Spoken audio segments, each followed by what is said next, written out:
Most people believe a lie that has been repeated so many times it has become accepted as absolute truth.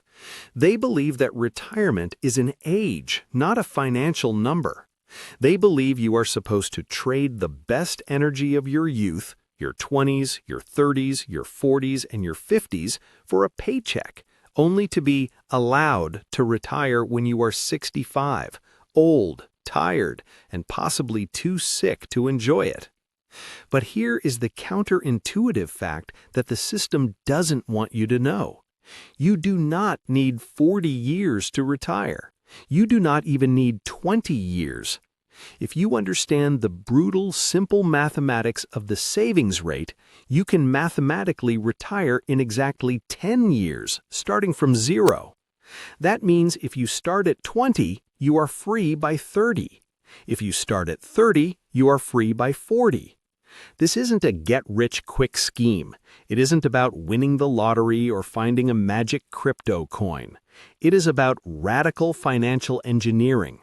It requires you to break every social contract you have signed. It requires you to be weird. But the prize is owning the rest of your life. My name is John. This is the Penny Plan, and today I am going to break down the exact step-by-step protocol to retire in 1 decade or less. I am going to show you the psychology you need to survive the process, the specific investment vehicle that makes it possible, and why the standard advice of save 10% is actually a prison sentence. Before we build the escape plan, we have to understand the prison.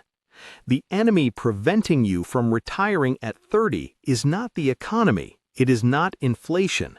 It is a concept I call the deferred life plan. From the moment you were born, you were groomed for this plan. Go to school, get debt, get a job, buy a house you can't afford, fill it with stuff you don't need, work for 40 years to pay for it all. Then, and only then, you can rest. This plan relies on one critical assumption, that you will be happy being a consumer. The system is designed to keep you on a hedonistic treadmill. As soon as you get a raise, society tells you to upgrade your car. As soon as you get a promotion, society tells you to upgrade your house. This is called lifestyle inflation, and it is the single most effective tool for creating indentured servants. When you spend everything you earn, you have zero leverage. You have to work. You have to tolerate the toxic boss. You have to wake up at 6 a.m. The enemy is the social pressure that equates spending with success. If you want to retire at 30, you have to be willing to look unsuccessful to your friends. You have to be willing to drive a 10-year-old car while your peers drive brand new leases. You have to be willing to live in a smaller apartment while your peers buy McMansions. This social pressure is incredibly powerful. It triggers our biological fear of being ostracized from the tribe. But you have to realize that the tribe is broke. The average American has less than $1,000 in savings and carries thousands in credit card debt. If you do what they do, you will get what they have, a lifetime of mandatory labor. To defeat this enemy, you must adopt the mindset of a financial ascetic. You are not depriving yourself, you are buying your freedom. Every dollar you don't spend is a soldier you recruit to fight for your liberation. The deferred life plan is a scam. It promises happiness tomorrow in exchange for misery today. We're going to flip that script. We're going to embrace short-term discomfort for a lifetime of permanent optionality. So, how do we actually do this? How do we compress a 40-year career into 10 years? We are going to use a 4-step protocol. Step 1. The math of the gap. Most people think retirement depends on how much you earn. That is false. Retirement depends entirely on your savings rate. This is the only number that matters. Let's look at the math. If you save 10% of your income, which is the standard advice, it will take you 51 years to retire. 51 years. That is the work until you die plan. If you save 20%, it takes 37 years. Still too long. But watch what happens when you get aggressive. If you save 50% of your take-home pay, it takes you 17 years to retire. If you save 70% of your income, you can retire in under 10 years. I know what you're thinking. Save 70%? That's impossible. It is impossible if you live a normal life. But remember, a normal life equals a normal retirement age. To retire at 30, you have to live on 30% of your income and invest the rest. This creates a double whammy effect. You are accumulating money incredibly fast, but more importantly, you are teaching yourself to live on very little. The less you need to live, the less you need to save to be free. Step 2. Radical expense destruction. To hit a 70% savings rate, you cannot just cut lattes. You have to attack the big three: housing, transportation, and food. Let's start with housing. This is usually the biggest budget killer. If you want to retire at 30, you cannot live in a luxury apartment alone. You have to house hack. This means buying a duplex, living in one side and renting out the other to cover the mortgage.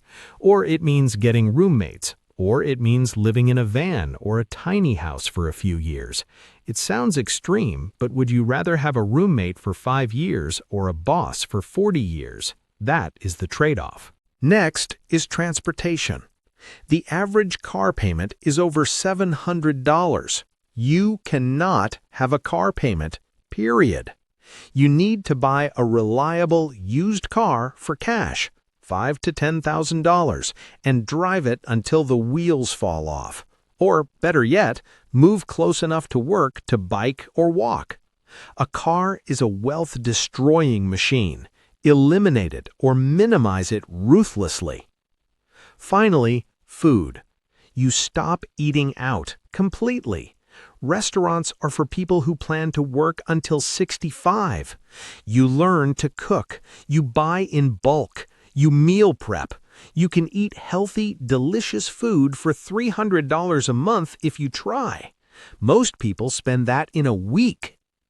By crushing these 3 expenses, you lower your freedom number. Your freedom number is your annual expenses multiplied by 25. If you spend $40,000 a year, you need $1 million to retire. But if you can learn to be happy spending $20,000 a year, you only need $500,000. You just cut your required effort in half. Step 3. Income acceleration. You cannot save 70% of your income if you are making minimum wage. The math just doesn't work. You need a shovel big enough to fill the hole. This is the phase where most people get lazy. They want to retire early, but they don't want to work hard. You have to do the opposite. For this 10-year sprint, you have to work harder than anyone else. You need to increase your income aggressively. You do not need a degree for this. You need high-leverage skills: sales, copywriting, coding, digital marketing, electrician, plumber. These are jobs that pay 6 figures if you are good. You need to job hop. In the modern economy, loyalty is punished. If you stay at a company for 2 years, you get a 3% raise. If you switch companies, you can get a 20% raise. You should be interviewing constantly. Your goal is to hit a 6-figure income as fast as possible. But here is the key. When your income doubles, your spending must stay the same. This is where everyone fails. They get the raise and they buy the Tesla. You must get the raise and buy VTI. This is called preventing lifestyle creep. If you make $100,000 and live on $30,000, you are saving $70,000 a year. With compound interest, you are a millionaire in 10 years. Step 4. The investment engine. You cannot just put this money in a savings account. Inflation will eat it. You need to own productive assets. You need to own the economy. The strategy is boring. It is simple, and it works. You buy low-cost, broad market index funds. the S&P 500, or the total U.S. stock market. Why? Because over the last 100 years, the stock market has returned an average of about 10% per year. Some years it's up 20%, some years it's down 20%, but over the long haul, it goes up. You are betting on capitalism. You are betting that companies like Apple, Microsoft, and Amazon will continue to try to make money. As long as they make money, you make money. You set this to autopilot. Every paycheck, the money moves. You do not try to time the market. You do not try to pick winning stocks. You do not trade crypto. You just buy the haystack. Now, a lot of people ask, "But John, I can't touch my retirement accounts until I'm 59 and a half. How do I retire at 30? This is a myth. You have three buckets: the pre-tax bucket, 401k, the tax-free bucket, Roth IRA, and the bridge bucket, taxable brokerage. To retire at 30, you need to pour money into the bridge bucket. This is a standard brokerage account. There are no penalties for withdrawing this money. You pay capital gains tax, which is much lower than income tax. This is the money that funds your life from age 30 to age 60. Plus, there are ways to access your 401k early, like the Roth conversion ladder or Rule 72T. Do not let the tax code scare you away from early retirement. The money is accessible if you know the rules. As you get closer to your number, you will face a final psychological hurdle. You will hit your number, say $600,000, and you will get scared. You will think, maybe I should work just one more year for a cushion. Then that year passes, and you think, maybe one more. This is dangerous. You are trading your most valuable asset, time, for money you don't need. You have to trust the math. The 4% rule states that you can withdraw 4% of your portfolio every year and never run out of money. If you have your number, jump. So you do it. You grind for 10 years. You save 70%. You hit your number. You quit your job at 30. You are free. Now, here is the twist. Here is the dark side of early retirement that nobody talks about. The day you quit, you will feel euphoria. It will feel like the last day of school. But 3 months later, you might feel depressed. We are wired to work. We are wired to solve problems. When you remove all struggle from your life, you remove all meaning. If you retire at 30 and your plan is to sit on the couch and play video games for the next 50 years, you will be miserable. The goal of retiring at 30 is not to stop working. It is to stop needing to work. It is about autonomy. Once you are free, you will probably still work, but you will work on things that matter to you, regardless of the pay. You might start a YouTube channel. You might volunteer. You might build furniture. You might teach. This is the paradox. The people who have the drive to retire at 30 are exactly the type of people who cannot sit still. You will become busier in retirement than you were at your job, but it will be a good busy. You have to retire to something, not just from something. If you run away from a job you hate without a vision for the life you want, you will build a prison of boredom. You need to build your hobbies and your identity while you are on the path. Do not wait until you quit to figure out who you are.